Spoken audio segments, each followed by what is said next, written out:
Hello friends, welcome to learner classes. हम analysis कर रहे थे क्लास 6 से लेकर 12 तक की एनसीईआरटी महेश वर्णवाल की बुक को 2023 के एडिशन को। तो चलिए शुरू करते हैं। इससे पहले फ्रेंड्स आपसे रिक्वेस्ट की, यदि आप चैनल पर पहली बार हैं तो चैनल को सब्सक्राइब कर लीजिएगा, वीडियो को लाइक कर दीजिएगा एंड शेयर करिए। एंड जो भी आपके सजेशन उसे कमेंट बॉक्स में जरूर बताइएगा। वीडियो की पीडीएफ का लिंक वीडियो के डिस्क्रिप्शन बॉक्स में दे दिया गया है, वहाँ पर जाकर आप इसकी पीडीएफ डाउनलोड कर सकते हैं। आज हम शुरू करेंगे बंगाल विभाजन एवं स्वदेशी आंदोलन टॉपिक से। तो चलिए शुरू करते हैं। सबसे पहले देखेंगे यहाँ पर बंगाल विभाजन से बनने वाले क्वेश्चन को। बात करेंगे सबसे पहले बंगाल का विभाजन किस वायसराय के कार्यकाल में हुआ था। बंगाल का विभाजन हुआ था लॉर्ड कर्जन के कार्यकाल में। लॉर्ड कर्जन के कार्यकाल में 1905 को बंगाल का विभाजन हुआ था। बंगाल विभाजन की घोषणा कब प्रभावी हुई थी? ये 16 अक्टूबर 1905 से प्रभावी हुई थी और लॉर्ड कर्जन का शासनकाल था। नेक्स्ट बात करेंगे 20 जुलाई 1905 को बंगाल विभाजन के निर्णय की घोषणा हुई, जिसके विरोध में 7 अगस्त 1905 को कलकत्ता के टाउन हॉल में स्वदेशी आंदोलन प्रारंभ हुआ। इसी बैठक में ऐतिहासिक बहिष्कार प्रस्ताव स्वीकृत हुआ।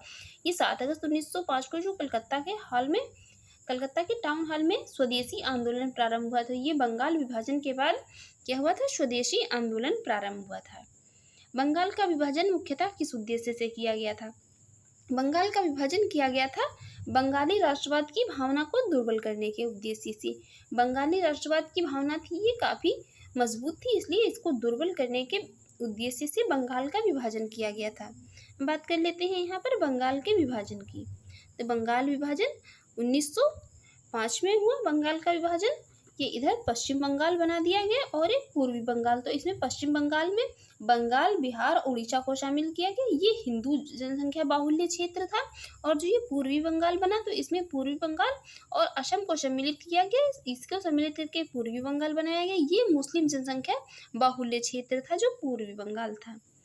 नेक्स्ट बात करेंगे वंदे मातरम किस आंदोलन के दौरान भारतीय राष्ट्रीय आंदोलन का प्रेरक गीत बना? ये बना था स्वदेशी आंदोलन के दौरान। स्वदेशी आंदोलन के दौरान वंदे मातरम जो है ये प्रेरक गीत बना था। बंगाल विभाजन 1905 के विरोध में आंदोलन का नेतृत्व किसने किया? नेतृत्व किया था सुरेंद्रनाथ बनर्जी ने। बंगाल के विभाजन 1905 के विरोध में हुए आंदोलन का नेतृत्व किया था सुरेंद्रनाथ बनर्जी ने। नेक्स्ट है दिल्ली में स्वदेशी आंदोलन का नेतृत्व किसने किया था? दिल्ली में स्वदेशी आंदोलन का नेतृत्व किया था सैयद हैदर रजा ने।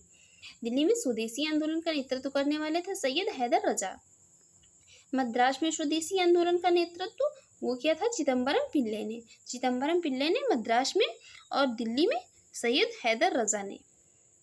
नेक्स्ट है ब्रिटिश वस्तुओं के बहिष्कार को राष्ट्रीय नीति के रूप में किस वर्ष स्वीकृत किया गया? स्वीकृत किया गया था वर्ष 1905 में। ब्रिटिश पत्रकार थे एस.डब्ल्यू. नेविल्सन किस आंदोलन से जुड़े थे? ये जुड़े थे स्वदेशी आंदोलन से। ब्रिटिश पत्रकार थे एस.डब्ल्यू. नेविल्सन, ये स्वदेशी आंदोलन से जुड़े थे। नेक्स्ट है 16 अक्टूबर 1905 को बंगाल में शोक दिवस मनाया गया। 16 अक्टूबर 1905 को जिस दिन से ये बंगाल विभाजन प्रभावी हुआ उसी दिन बंगाल में शोक दिवस मनाया गया। रविंद्रनाथ टैगोर के सुझाव पर संपूर्ण बंगाल में इस दिन को राखी दिवस के रूप में मनाया। यहाँ पर लोगों ने गंगा स्नान किया और जो है एक दूसरे को राखियाँ बांधी थी। 16 अक्टूबर 1905 को जिस दिन से बंगाल विभाजन प्रभावी हुआ था, ये उस दिन शोक दिवस के रूप में मनाया गया था। नेक्स्ट है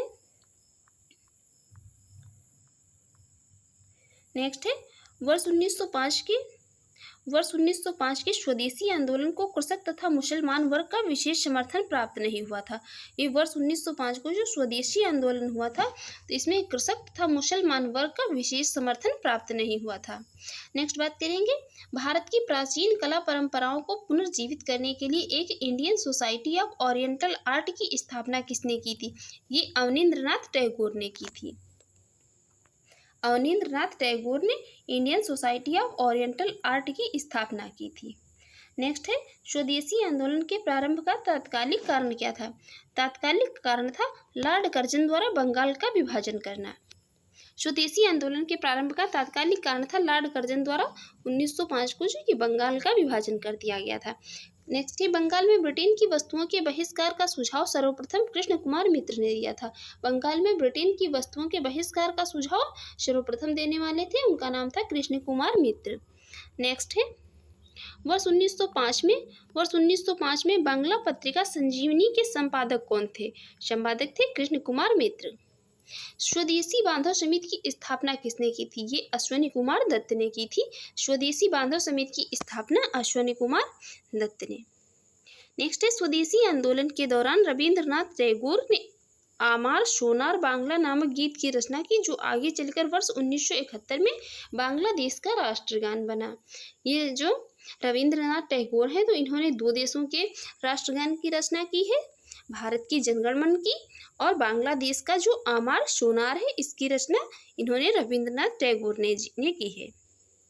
वर्ष 1905 में कांग्रेस के बनारस अधिवेशन में स्वदेशी आंदोलन का समर्थन किया गया। इस अधिवेशन की अध्यक्षता किसने की थी? अध्यक्षता की थी गोपाल कृष्ण गोखले ने।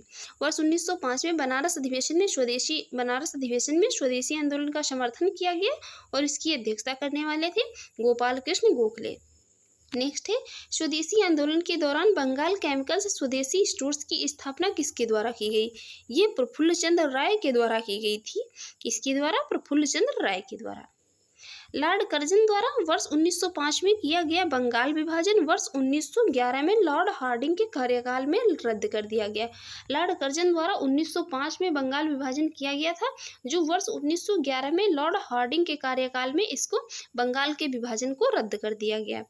नेक्स्ट है, स्वदेशी आंदोलन का आलोचक तथा पूर्व पाश्चात्य के मध्य एक बेहतर संबंध का समर्थक कौन था? ये समर्थक थे रविंद्रनाथ टैगोर।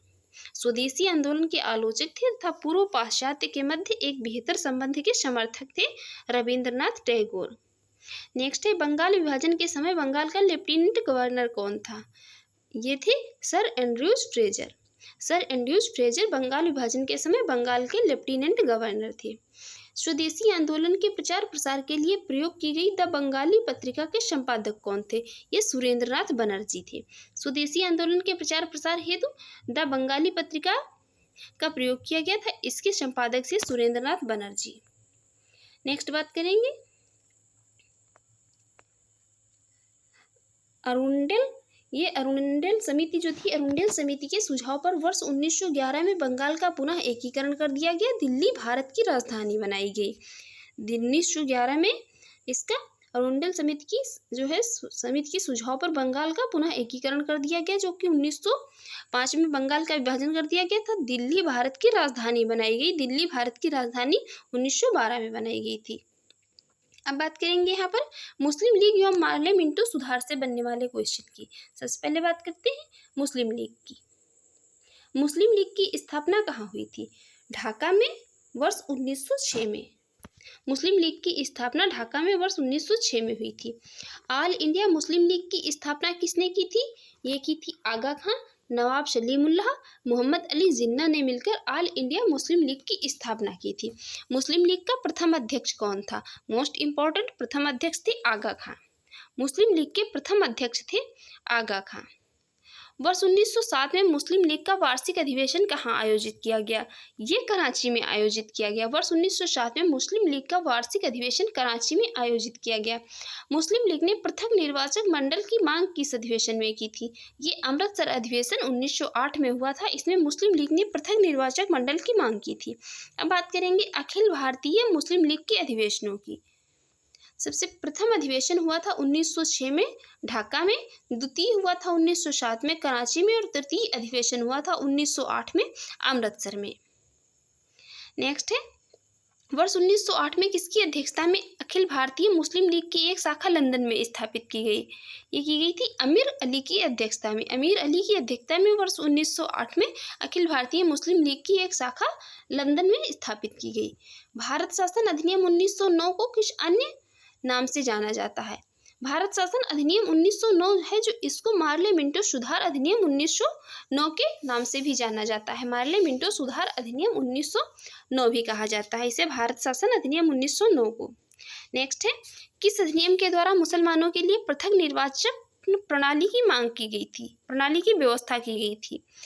किस अधिनियम के द्वारा? ये भारत शासन अधिनियम 1909, जो कि मार्ले मिंटो अधिनियम 1909 भी कहलाता था, इसके द्वारा ही पृथक निर्वाचक मंडल की व्यवस्था की गई थी मुसलमानों के लिए। इंडियन काउंसिल एक्ट 1909 में प्रकार के प्रतिनिधित्व की व्यवस्था की गई थी। ये की गई थी किसकी? सांप्रदायिक प्रतिनिधित्व की। इंडियन काउंसिल एक्ट 1909 का था, तो इसमें ये सांप्रदायिक प्रतिनिधित्व की व्यवस्था की गई थी। नेक्स्ट बात करेंगे। नेक्स्ट 1909 के सुधार बिल में पृथक निर्वाचन को स्वीकार कर लिया गया था। 1909 का जो ये सुधार बिल था, इसमें पृथक निर्वाचन को स्वीकार कर लिया गया था। यहीं से द्विराष्ट्र सिद्धांत, टू नेशन थ्योरी की अवधारणा का प्रारंभ माना जाता है। टू नेशन थ्योरी जो है, इसकी अवधारणा का प्रारंभ यहीं से माना जाता है। नेक्स्ट बात करेंगे।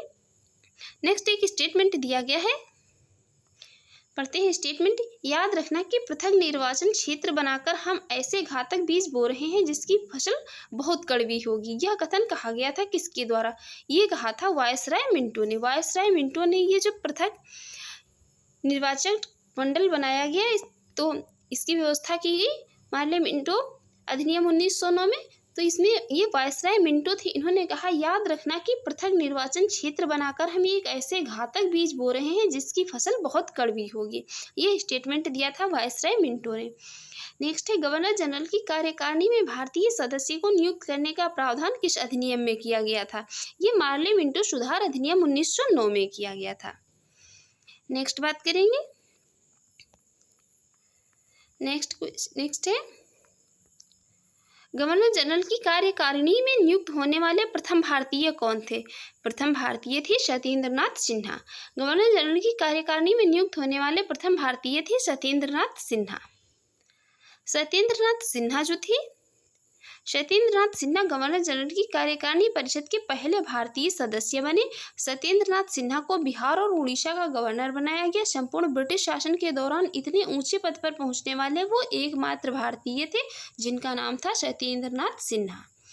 नेक्स्ट बात करेंगे यहाँ पर कांग्रेस के दो गुटों के जो प्रमुख नेता थे, एक उदारवादी नेता और उग्रवादी नेताओं की। सबसे पहले बात करेंगे हम किसकी? उदारवादी नेताओं की। उदारवादी नेताओं में शामिल थे दादा भाई नौरोजी, सुरेंद्रनाथ बनर्जी, फिरोज शाह मेहता और गोपाल कृष्ण गोखले। और उग्रवादी नेताओं में शामिल थे बाल गंगाधर तिलक, बिपिन चंद्र पाल, लाला लाजपत राय और अरविंद घोष। इन्हें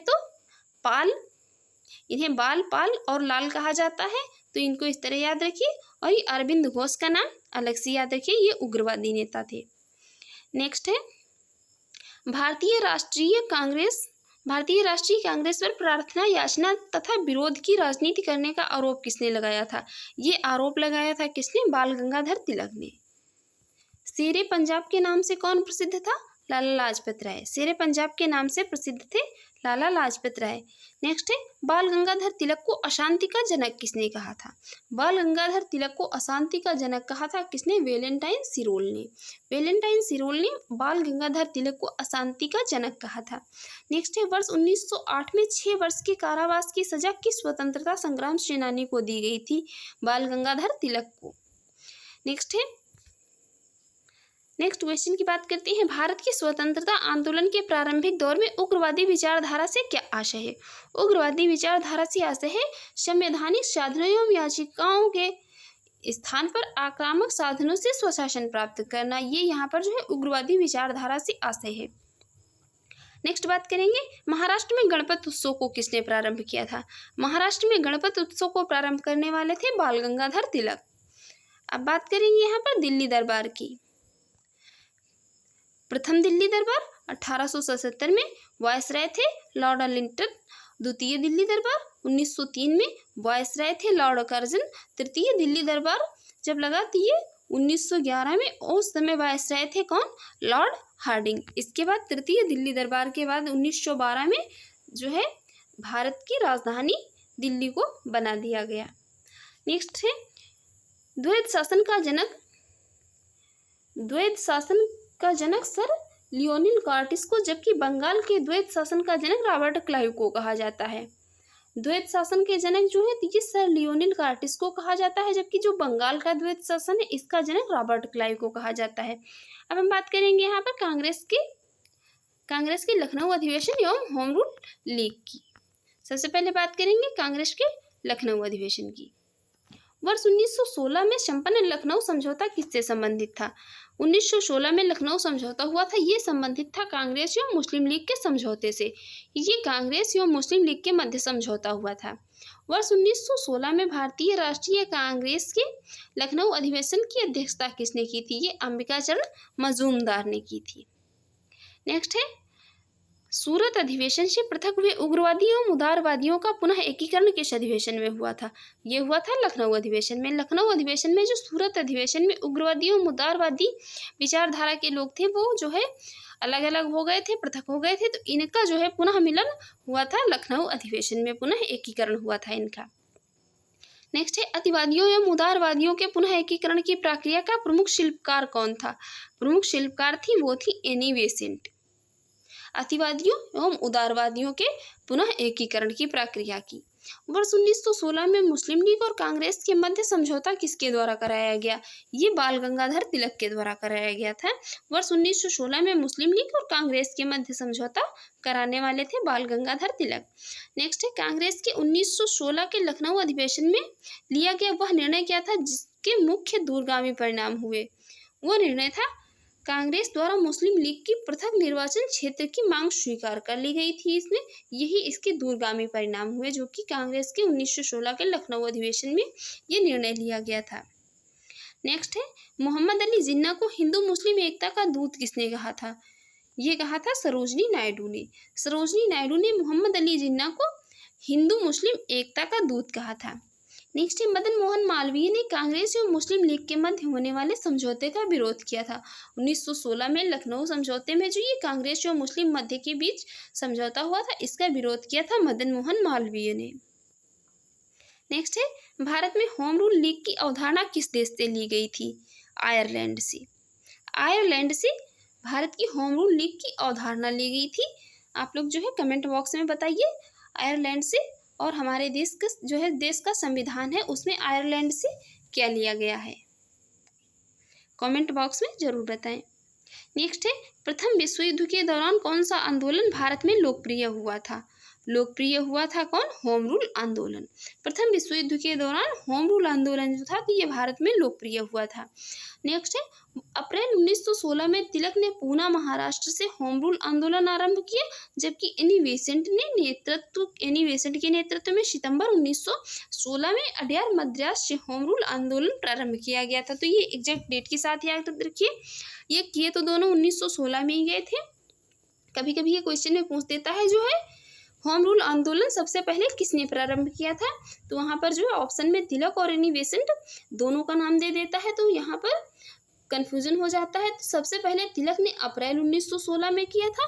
उस अप्रैल 1916 में तिलक ने जो है पूना महाराष्ट्र से होम रूल आंदोलन आरंभ किया था। उसके बाद एनी बेसेंट ने सितंबर 1916 में अडयार मद्रास से होम रूल आंदोलन का प्रारंभ किया था। तो सबसे पहले तिलक ने, बाद में एनी बेसेंट ने। नेक्स्ट है, एनी बेसेंट ने किस साप्ताहिक पत्रिका के माध्यम से स्वशासन की मांग की थी? स्वशासन की मांग की थी कॉमनवेल्थ के माध्यम से एनी बेसेंट ने। नेक्स्ट बात करेंगे, नेक्स्ट यहाँ पर बात करेंगे होम रूल आंदोलन की। होम रूल आंदोलन है, होम रूल आयरलैंड का शब्द है। होम रूल जो है तो ये आयरलैंड का शब्द है। होम रूल का अर्थ स्वशासन है, स्वशासन है। इसके बाद सर्वप्रथम आयरलैंड में होम रूल लीग की स्थापना रेडमॉन्ड द्वारा की गई थी। सर्वप्रथम आयरलैंड में होम रूल लीग की स्थापना की गई थी तो ये किसके द्वारा? रेडमॉन्ड के द्वारा की गई थी। और 1916 ईस्वी को प्रारंभ हुए इस आंदोलन के समय भारत के वायसराय थे लॉर्ड चेम्सफोर्ड। जब 1916 में यहाँ पर सर्वप्रथम बाल गंगाधर तिलक के द्वारा जो है ये होम रूल आंदोलन प्रारंभ किया गया अप्रैल में, तो उस समय यहाँ के जो वायसराय थे वो थे लॉर्ड चेम्सफोर्ड। अब बात करेंगे यहाँ पर ये तिलक का होम रूल जो था ये अप्रैल 1916 में, और एनी बेसेंट का जो था ये सितंबर 1916 में प्रारंभ हुआ। तिलक का होम रूल आंदोलन का जो था इसके क्षेत्र थे महाराष्ट्र, कर्नाटक, इनका मुख्यालय था बेलगांव कर्नाटक में। और एनी बेसेंट का जो होम रूल आंदोलन सितंबर 1916 में हुआ था इसके क्षेत्र थे मद्रास एवं तमिलनाडु, और इनका मुख्यालय जो है ये अडयार मद्रास में था। इनकी जो समिति थी, इनकी समिति जो स्वरूप था तो उसमें अध्यक्ष थे एनसी केलकर व जोसेफ बैप्टिस्ट। अखिल भारतीय स्वरूप था इनकी समिति का, और इसमें सचिव थे जॉर्ज अरुंडेल। इनका उद्देश्य दोनों का क्या था? तो उद्देश्य जो है ये बाल गंगाधर तिलक जो थे इनका उद्देश्य था स्वराज मेरा जन्मसिद्ध अधिकार है, मैं इसे लेकर रहूंगा। और इनका उद्देश्य स्वशासन की स्थापना करना था। किसका? एनी बेसेंट का।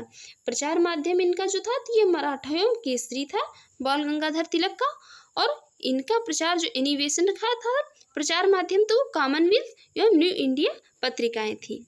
तो आई होप कि आप लोगों को जो है ये पूरा होम रूल आंदोलन जो है समझ में शुरू से लेकर अंत तक आ गया होगा। नेक्स्ट बात करेंगे फेबियन आंदोलन का प्रस्ताव किसने दिया था? फेबियन आंदोलन का प्रस्ताव दिया था किसने? एनी बेसेंट ने। तिलक तथा एनी बेसेंट द्वारा बनाए गए होम रूल लीग आंदोलन की शाखाओं को किस वर्ष एक कर दिया गया था? वर्ष 1918 में। वर्ष 1918 में इन्हें एक कर दिया गया था। नेक्स्ट है वर्ष 1915 में अमेरिका में होम रूल लीग का गठन किसके द्वारा किया गया? किसके द्वारा? लाला लाजपत राय के द्वारा। लाला लाजपत राय के द्वारा 1915 में अमेरिका में होम रूल लीग का गठन किया गया। नेक्स्ट है एनी बेसेंट की होम रूल लीग के साथ George Arundale, CP Ramaswamy Iyer, VP Wadia, Motilal Nehru, Tej Bahadur Sapru, Madan Mohan Malaviya आदि लोग संबंध थे किसकी? एनी बेसेंट की होम रूल लीग के साथ। ये सभी लोग जो है इससे संबंधित थे। नेक्स्ट बात करेंगे यहाँ पर 2 जनवरी 1916 को लंदन में भारतीय होम रूल लीग की स्थापना की गई। इसके महासचिव थे डी ग्राहम पोल थे। 2 जनवरी 1916 को लंदन में भारतीय होम रूल लीग की स्थापना की गई। इसके महासचिव थे डी ग्राहम पोल। अब हम बात करेंगे यहाँ पर ट्रेड यूनियन एवं साम्यवादी टॉपिक से बनने वाले क्वेश्चन की। ये सभी टॉपिक जो है एनसीईआरटी के टॉपिक है, हिस्ट्री को हम डिस्कस कर रहे हैं यहाँ पर। पहला है वर्ष 1890 में गठित भारत का प्रथम मजदूर संगठन बॉम्बे मिल हैंड्स की स्थापना किसके द्वारा की गई थी? ये एन.एम. लोखंडे के द्वारा। वर्ष 1890 में गठित भारत का प्रथम मजदूर संगठन था बॉम्बे मिल हैंड्स, इसकी स्थापना की गई थी एन.एम. लोखंडे के द्वारा। नेक्स्ट बात करेंगे, नेक्स्ट है वर्ष 1918 में Ahmedabad textile labour association ATLA की स्थापना किसके द्वारा की गई थी? ये की गई थी महात्मा गांधी के द्वारा। अहमदाबाद टेक्सटाइल लेबर एसोसिएशन 1918 में स्थापना महात्मा गांधी के द्वारा। गांधी जी ने अहमदाबाद टेक्सटाइल लेबर एसोसिएशन से ट्रस्टीशिप का सिद्धांत प्रतिपादित किया था। गांधी जी ने अहमदाबाद टेक्सटाइल लेबर एसोसिएशन से ट्रस्टीशिप का सिद्धांत प्रतिपादित किया था। इसके अनुसार क्या था? इसके अनुसार पूंजीपति जो है ये मजदूरों की हितों की रक्षा करने वाला ट्रस्टी होता था, ना कि मालिक। इसमें पूंजीपति जो होता था वो मजदूरों की हितों की रक्षा करने वाला ट्रस्टी होता था, मतलब विश्वासी होता था, ना कि मालिक होता था। नेक्स्ट है all India trade union Congress की स्थापना कब हुई थी? ये हुई थी वर्ष 1920 में बम्बई में। All India trade union Congress के संस्थापक थे एन.एम. जोशी। कौन थे? एन.एम. जोशी। नेक्स्ट है Lala Lajpat Rai all India trade union के प्रथम अध्यक्ष थे। ऑल इंडिया ट्रेड यूनियन के कांग्रेस के प्रथम अध्यक्ष वो थे लाला लाजपत राय। वर्ष 1929 में नागपुर में संपन्न all India trade union Congress की अध्यक्षता किसके द्वारा की गई थी? ये जवाहरलाल नेहरू के द्वारा की गई थी। मई 1947 में स्थापित Indian national trade union Congress की प्रथम अध्यक्षता किसके द्वारा की गई थी? प्रथम अध्यक्षता की गई थी किसके द्वारा? वल्लभ भाई पटेल के द्वारा, सरदार वल्लभ भाई पटेल के द्वारा। रूस में कम्युनिस्ट इंटरनेशनल की स्थापना किस वर्ष की गई थी? ये मार्च 1919 में। रूस में कम्युनिस्ट इंटरनेशनल की स्थापना की गई थी मार्च 1919 में। अब यहाँ पर कुछ हम प्रमुख कारखानों अधिनियमों की बात कर लेते हैं। कौन सा कारखाना अधिनियम जो है किस वर्ष बना और गवर्नर जनरल कौन थे? तो कारखाना अधिनियम 1881 गवर्नर जनरल लॉर्ड रिपन। कारखाना अधिनियम 1891 लॉर्ड लैंसडाउन गवर्नर जनरल। कारखाना अधिनियम 1911 गवर्नर जनरल लॉर्ड हार्डिंग द्वितीय थे। कारखाना अधिनियम 1922 बना, गवर्नर जनरल थे लॉर्ड रीडिंग। कारखाना अधिनियम 1934 बना, लॉर्ड विलिंगटन गवर्नर जनरल थे। कारखाना अधिनियम 1944 के बना जब गवर्नर जनरल थे लॉर्ड वेवेल। नेक्स्ट बात करेंगे यहाँ पर, नेक्स्ट है सन 1927 में सन 1927 में भारत में सर्वप्रथम 1 मई को मजदूर दिवस या लेबर डे मनाया गया, जो भारत में मजदूरों की बढ़ती हुई राजनीतिक चेतना का सूचक था। 1 मई को प्रतिवर्ष जो है लेबर डे मनाया जाता था, जो कि भारत में मजदूरों की बढ़ती हुई राजनीतिक चेतना का सूचक था। वर्ष 1927 में मनाया गया था। सॉरी, यहाँ पर जो हमने ये अभी प्रतिवर्ष बोल दिया, तो ये प्रतिवर्ष नहीं, ये वर्ष 1927 में भारत में सर्वप्रथम मनाया गया था 1 मई को मजदूर दिवस, जो कि क्या था, राजनीतिक चेतना का सूचक था भारत में मजदूरों की बढ़ती हुई। नेक्स्ट है, कम्युनिस्ट इंटरनेशनल के सदस्य बनने वाले प्रथम भारतीय कौन थे? प्रथम भारतीय थे मानवेंद्र नाथ राय। कम्युनिस्ट इंटरनेशनल के सदस्य बनने वाले प्रथम भारतीय थे मानवेंद्र नाथ राय। नेक्स्ट है, M.N. राय के सहयोग से ताशकंद में भारतीय कम्युनिस्ट पार्टी की स्थापना किस वर्ष की गई थी? ये 17 अक्टूबर 1920 को की गई थी। किस वर्ष? 17 अक्टूबर 1920 को। नेक्स्ट है, पहली साम्यवादी कॉन्फ्रेंस का आयोजन कहाँ किया गया? पहली साम्यवादी कॉन्फ्रेंस का आयोजन कानपुर में 26 दिसंबर 1925 को किया गया। नेक्स्ट है, कानपुर षड्यंत्र मुकदमा वर्ष 1924 में ब्रिटिश सरकार द्वारा किस आंदोलन के नेताओं के विरुद्ध चलाया गया? ये साम्यवादी आंदोलन के चलाया गया विरुद्ध नेताओं के। नेक्स्ट है, वर्ष 1940 में रेडिकल डेमोक्रेटिक पार्टी की स्थापना किसके द्वारा की गई? किसके द्वारा? M.N. राय के द्वारा। वर्ष 1940 में रेडिकल डेमोक्रेटिक पार्टी की स्थापना M.N. राय के द्वारा की गई। नेक्स्ट है, क्रांतिकारी साम्यवादी दल की स्थापना वर्ष 1934 में किसके द्वारा की गई? ये सोमेंद्र नाथ टैगोर के द्वारा की गई। वर्ष 1939 में भारतीय बोल्शेविक पार्टी की स्थापना किसके द्वारा की गई? ये की गई एन दत्त मजूमदार के द्वारा। 1939 में भारतीय बोल्शेविक पार्टी की स्थापना। अब हम यहाँ पर बात करेंगे ब्रिटिश भारत में गठित महत्वपूर्ण आयोगों की। जिस समय ब्रिटिश शासन था, तो उस समय ब्रिटिश भारत में, इसीलिए इसे ब्रिटिश भारत कहा जाता था, ब्रिटिश भारत में गठित महत्वपूर्ण आयोगों की। प्रथम आयोग था फ्रेजर आयोग। 1902 में गवर्नर जनरल थे लॉर्ड कर्जन, और ये पुलिस सुधार विभाग जो था इससे संबंधित था। नेक्स्ट था हंटर आयोग। 1919 लॉर्ड चेम्सफोर्ड गवर्नर जनरल थे, पंजाब अशांति से संबंधित था। बटलर आयोग 1927 लॉर्ड इरविन के समय में भारतीय रियासतों के साथ संबंधित था, भारतीय रियासतों से संबंधित था। लिनलिथिगो आयोग जो था, ये 1928 में इसका गठन हुआ लॉर्ड इरविन के समय में, और भूमि सुधार से संबंधित था लिनलिथिगो आयोग। मैक्सवेल ब्लूमफील्ड आयोग 1928 में लॉर्ड इरविन के शासनकाल में बारदोली में लागान वृद्धि की जांच से संबंधित था। हिटले आयोग 1929 में, हिटले आयोग जो है लॉर्ड इरविन के समय में, और ये श्रम से मजदूरी से संबंधित था। नेक्स्ट था सप्रू आयोग 1935 में, और लॉर्ड विलिंगटन के समय में बेरोजगारी से संबंधित था। क्लाइड आयोग 1940 में, ये लिनलिथिगो के शासनकाल में, और ये तेभागा आंदोलन से संबंधित था। नेक्स्ट है, यहाँ पर भारत में औद्योगिक कार्यशालाओं व बगीचों में श्रम की स्थिति में सुधार हेतु हिटले आयोग का गठन किया गया था। ये हिटले आयोग जो था, तो इसका गठन, हिटले आयोग का गठन बगीचों में श्रम की स्थिति सुधारने एवं औद्योगिक कार्यशाला, इसमें श्रम की स्थिति सुधारने से संबंधित था ये हिटले आयोग। फ्रेंड्स, आपको हमारी ये वीडियो अच्छी लगी हो और आपके एग्जाम के लिए यूजफुल रही हो, तो आप हमारे यूट्यूब चैनल को सब्सक्राइब कर लीजिएगा, वीडियो को लाइक कर दीजिएगा एंड शेयर करिए, एंड जो भी आपके सजेशन हो उसे कमेंट बॉक्स में जरूर बताइएगा। वीडियो के डिस्क्रिप्शन बॉक्स में PDF का लिंक दिया हुआ है, वहाँ पर जाकर आप इसकी PDF डाउनलोड कर सकते हैं। Thanks for watching.